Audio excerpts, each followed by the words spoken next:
Seu filho se esconde, chora para fazer cocô, faz fezes endurecidas em bolinha ou muito calibrosas, sente dor na barriga que a gente não sabe ainda a causa, isso tudo pode ser sinal de constipação. E uma das coisas que mais chamou a atenção dos pais é que às vezes essa criança pode evacuar todo dia e é mesmo assim ser constipada. Meu nome é Jéssica, sou gastropediatra e hoje a gente vai conversar um pouco sobre constipação intestinal nas crianças. A constipação intestinal é muito comum na faixa etária pediátrica. Existe uma estimativa que fala que 1 a cada 3 crianças vai ser constipada na vida em algum momento. Então, eu acho importante a gente conversar sobre isso. E para começar, eu acho que é importante falar o que é constipação. Constipação, de uma forma muito simples, é essa dificuldade em fazer cocô, a dificuldade em evacuar. E ela pode ser representada ou pode ser manifestada de algumas formas, como muito tempo sem evacuar, um espaçamento, faz cocô menos que 2 vezes na semana. Esse ato evacuatório é sofrido, então tem que se esconder, fechar as pernas, chora muito, tem dor na barriga, tem fezes em bolinha, perde cocô na roupa, aquela criança que já estava desfraldada, precisa ir no hospital para fazer lavagem. Isso tudo podem ser sinais de constipação. E quais são as causas de constipação, A principal causa de constipação é funcional, ou seja, não há nenhum defeito no intestino, não tem nada torcido, não tem nada fechado, não tem nenhuma inflamação que cause isso. Em algum momento aquela criança foi fazer cocô, doeu, ela ficou com medo e passou a segurar de forma inconsciente. E aí o cocô ficou mais duro, ela segurou mais, doeu mais, o cocô foi ficando mais duro e nisso ela vai entrando nesse ciclo vicioso que vai se alimentando e o reto vai ficando ali cheio de fezes e ela vai perdendo aquela sensibilidade que ela tinha antes para evacuar mais rápido. Enquanto a gente não quebrar esse ciclo, as coisas não melhoram. E a alimentação? A alimentação é um fator associado, Ele não é o único fator e às vezes só mexer nisso não resolve a constipação. Então, um dos principais pilares do tratamento da constipação é o laxante, porque a gente tem que quebrar esse ciclo vicioso, mas a gente também tem que corrigir a alimentação. Só que na maioria dos casos, só corrigir a alimentação não é o suficiente. O que seria uma alimentação adequada? De uma forma geral, uma alimentação rica em fruta, verdura, carne, carboidrato, com a quantidade ideal de fibra, não é excesso de fibra. Então, a criança que mama demais, mama mais do que 500, maior de 1 ano, mais do que 500, 600 ml de leite num dia, provavelmente ela está deixando de consumir outras coisas e está tendo uma alimentação pobre em várias classes de alimentos, inclusive das fibras. Então, a primeira coisa é fazer uma alimentação adequada em fibras, não é fibra em excesso. Dependendo do que a gente está pensando, aí a gente pensa no tipo da fibra solúvel, insolúvel, mas não é o motivo desse vídeo.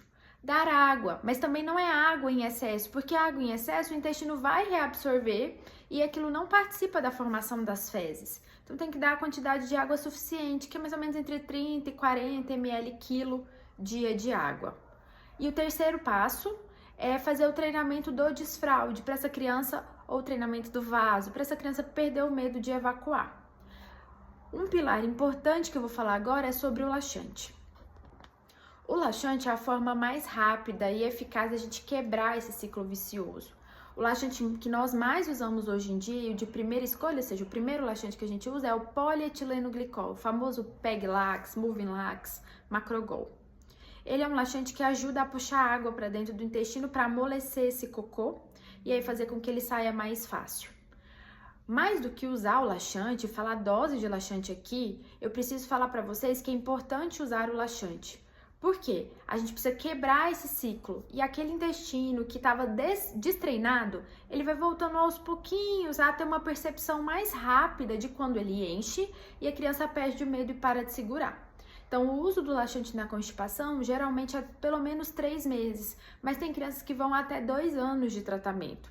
A maior parte das constipações se resolvem, mas ali alguma coisa entre 20% e 10% vão ser constipações refratárias, que vão precisar de mais aporte, mais laxante, associação, investigação e outros exames. Crianças que são neuroatípicas, como autismo, ou crianças com síndrome genética como síndrome de Down, podem ter um quadro um pouco mais grave de constipação. E por que constipação dói? Por que dói a barriga? Porque esse cocô vai ficando ali, ele vai endurecendo, vai fazendo com que o resto do intestino fique cheio de fezes, a alça distenda e isso dói. Então, é por isso que a constipação dói a barriga. Uma dúvida bem frequente dos pais no consultório é se deve tirar o leite ou não.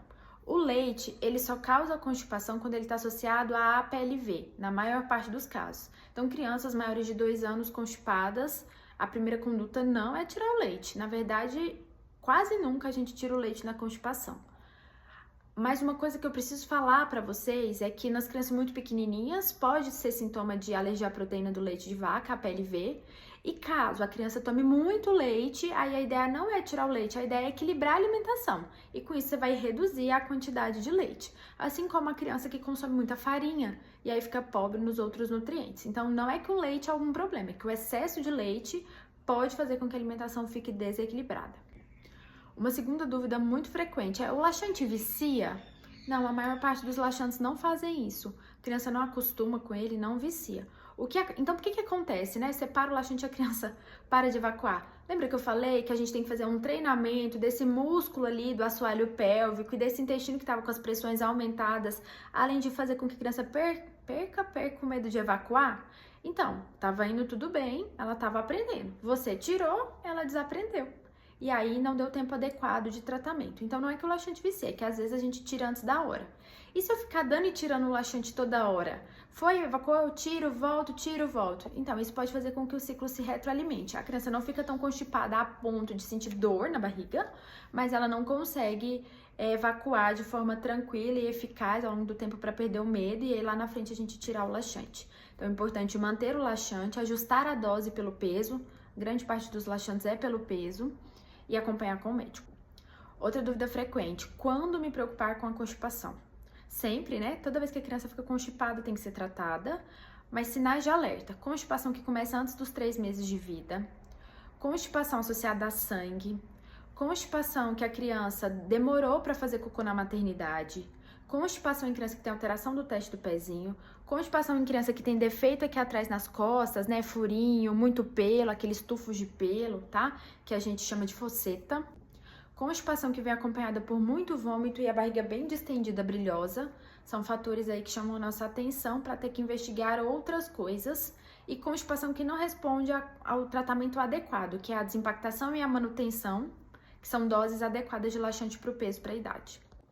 Por que a gente começa com quantidade maior de laxante e depois reduz, né? E isso é tanto para os pediatras quanto para os pais. Porque primeiro você precisa fazer a desimpactação, que é tirar aquele cocô que está preso lá no final, que geralmente é bem endurecido, que é o fecaloma. E aí depois você vai fazer uma manutenção. Então você faz aquela primeira retirada, aquela limpeza, e depois você vai deixar uma dose de manutenção para o cocô ficar amolecido e quebrar o ciclo. Então no começo a gente usa doses mais altas, depois você adequa e ajusta. E para finalizar, o que eu acho importante aqui é falar sobre como usar o vaso e usar o banheiro. Então a criança não pode ter medo. Se ela tá saindo da fralda, mas tá dando errado e ela tá chorando e ficou constipada, volta lá atrás, trata a constipação e depois a gente continua. Se a criança perde cocô fora do lugar, escapa, fica suja, tá fedida, não puna. Acolhe a sua criança, tá tudo bem, vamos limpar, da próxima vez você faz no vaso. E principalmente, tenha um acompanhamento de um profissional adequado para que vocês consigam tratar e sair disso. Constipação, quanto mais cedo a gente age, mais cedo a criança responde, mais fácil de tirar o laxante. Vai ser todo mundo que vai conseguir ficar sem laxante? Não, mas a grande maioria das crianças vai ficar sem laxante ao longo do tempo. Deixa suas dúvidas aqui, espero ter ajudado. Vamos conversar um pouco sobre essa dificuldade de evacuar intestino preso. Até o próximo vídeo, tchau!